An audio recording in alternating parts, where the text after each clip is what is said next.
Welcome to Mythri channel. నేను మీ శ్రావణి. మహాశివరాత్రి హిందువులు ఎంతో పవిత్రంగా ఆ మహాశివుణ్ణి కొలిచే రోజు. ఈ రోజు ఆలయాల్లో ప్రత్యేక పూజలు, ఉపవాసాలు, జాగరణలు వంటివి భక్తులు భక్తి శ్రద్ధలతో చేస్తుంటారు. మనం ఇప్పుడు కరీంనగర్లోని భగత్ నగర్లో గల హరిహర క్షేత్రంలో ఉన్నాము.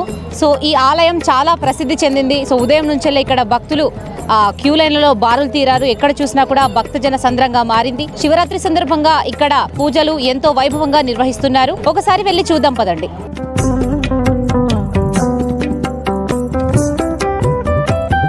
సో మనం ఇప్పుడు ఆలయం లోపలికి వచ్చేసాం. సో చూస్తున్నారు కదా, ఇక్కడ భక్తుల్ని చూసుకోవచ్చు. క్యూ లైన్లలో బారులు తీరారు. మీరు చూస్తున్నట్లయితే ఇక్కడ భక్తులు కిటకిటలాడుతున్నారు ఆలయాల లోపల. ఆలయంలో ఉదయం నుండే వేద పండితులు ప్రత్యేక పూజలు చేపట్టారు. అయితే ఆ మహాశివుడి దర్శనార్థం భక్తులు వేకువజాము నుండే ఆలయానికి పోటెత్తారు.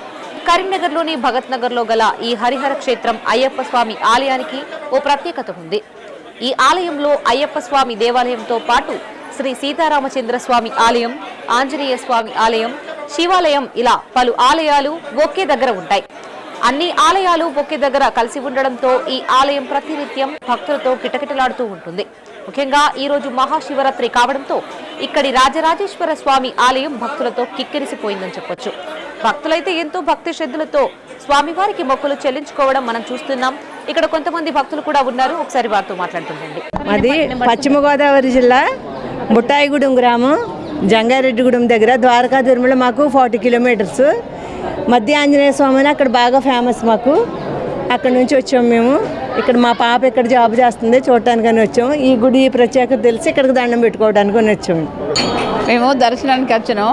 చాలా దర్శనం చేసుకొని మేము పోతున్నాం. ఈ రోజు ఆలయంలో ఎలాంటి పూజలు నిర్వహిస్తారు? ఉదయం నుంచి మొదలుకొని మధ్యాహ్నం 2 గంటల వరకు రుద్రాభిషేకాలు అలా నిర్వహిస్తాము. మళ్ళీ సాయంత్రం నిషి పూజ కూడా తెల్లారి 9 గంటల వరకు నిషి పూజ కొనసాగిస్తుంటాము. సో ఓకే గురువు గారు, ఇది మొదలప్పాంచి ఆచారంగా వస్తున్నది కాబట్టి ఇలా చేస్తుంటాం. మహాన్యాస రుద్రాభిషేకంతో చేస్తుంటాం. సో చూస్తున్నారు కదా, మహాశివరాత్రి సందర్భంగా ఆలయాలన్నీ కిటకిటలాడుతున్నాయి భక్తులతో. ఎక్కడ చూసినా కూడా అశేష భక్తజనం నెలకొంది ఆలయాల లోపల. భగత్ నగర్ లోని అయ్యప్ప దేవాలయంలోని శివాలయం నుండి కెమెరామెన్ శేఖర్తో శ్రావణి, మైత్రి ఛానల్, కరీంనగర్.